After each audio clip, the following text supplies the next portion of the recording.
Jalan Gerit ni sebenarnya mempunyai kepanjangan sejauh 123 km.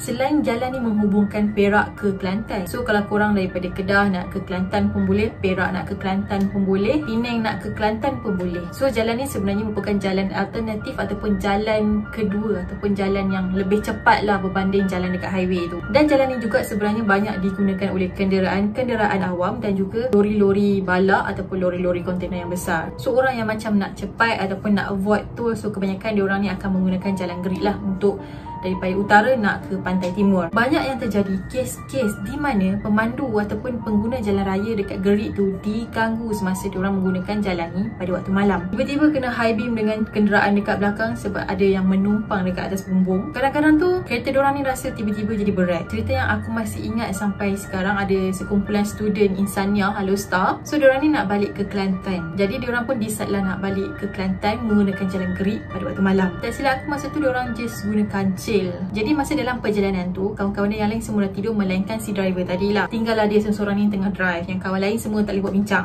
ngantuk. And then dia ternampak lah ada satu lori ni parking dekat tepi jalan. So dia pun stop lah macam nak tumpang tidur kat situ juga sebab dia dah memang sangat-sangat letih. Lagipun dia tak adalah rasa takut sangat. Mungkin driver lori tadi pun parking dekat situ sebab nak tidur juga. So dia pun parking lah kereta dia dekat belakang lori tadi and then dia pun tidur. Masa dia tengah tidur tu, tiba-tiba kawan dia kejutkan dia sambil terjerit-jerit. Rupanya kereta diorang tadi tu tengah bergerak nak jatuh ke dalam gaung. Nasib baiklah diorang tu dah tersedar. And then diorang teruskan perjalanan diorang sampailah ke Kelantan. Lori tadi pula memang tak ada kat situ. Mungkin dah gerak ke apa ataupun halusinasi si driver tadi pun aku tak sure. Korang bayangkan kalau diorang tu tak sedar, mesti diorang semua dah mati dekat dalam gaung tu. So ada satu cerita seram ni yang mana ada satu family ni nak ke Terengganu. Diorang ni dari Penang nak ke Terengganu. Dan diorang nak ke Terengganu sebab ada adik ipar diorang ni dah accident kat sana. Jadi diorang kena balik pada malam tu juga. Masa diorang ni on the way nak masuk ke jalan balik, and then diorang pun dapat call mengatakan yang adik diorang tu dah meninggal. Tapi diorang teruskan juga perjalanan diorang sampai ke Terengganu. At least diorang boleh jumpa arwah buat kali terakhir. Jadi lepas je urusan diorang dekat Terengganu tu, diorang pun decide lah untuk balik ke Penang balik. Diorang mula masuk ke highway Gerit lebih kurang pada pukul 1:30 pagi. Jadi dalam perjalanan tu, and then si suami decide lah nak berhenti dekat RRA Gerit sebab ni nak buang air kecil. Pada masa tu lebih kurang pada pukul 4 pagi. Manakala anak dengan bini dia pula dah tidur dekat dalam kereta. Masa dia nak tinggal kereta, dia pun lock lah kereta dia and then dia on alarm sebab dia takut in case ada apa-apa yang terjadi. Lagi pun anak dengan isteri dia kan tengah tidur dalam kereta. Tiba-tiba alarm kereta dia berbunyi. Kelam kabut lah si suami ni patah balik ke kereta dia. Dan pada masa tu dia nampak Ria, isteri dia, memang macam takutkan sesuatu.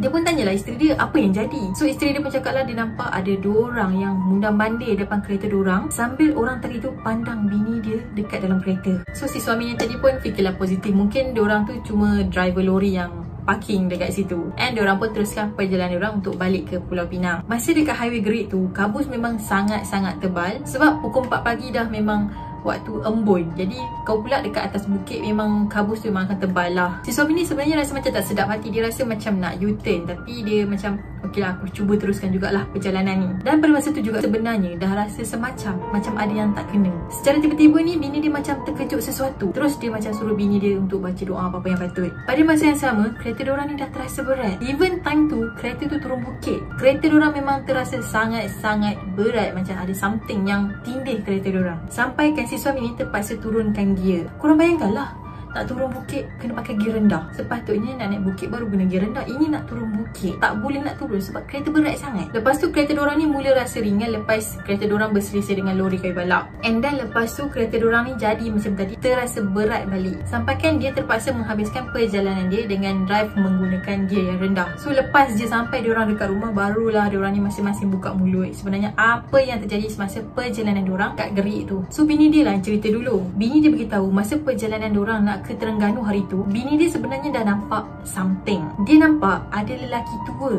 kat tepi jalan atas bukit Gerit tu. Dan orang tua tu sambil melambai-lambai tangan dan tersenyum ke arah si bini tadi. Bila diorang dari Terengganu nak balik ke Penang pula, bini dia nampak lagi lelaki tua tadi. Tapi kali ni lelaki tua tu tak senyum. Dan apa yang lagi menyeramkan, lelaki tua tadi tu ikut kereta diorang. Selain tu juga bini dia pun nampak ada benda yang berwarna putih follow kereta diorang selain orang tua tadi.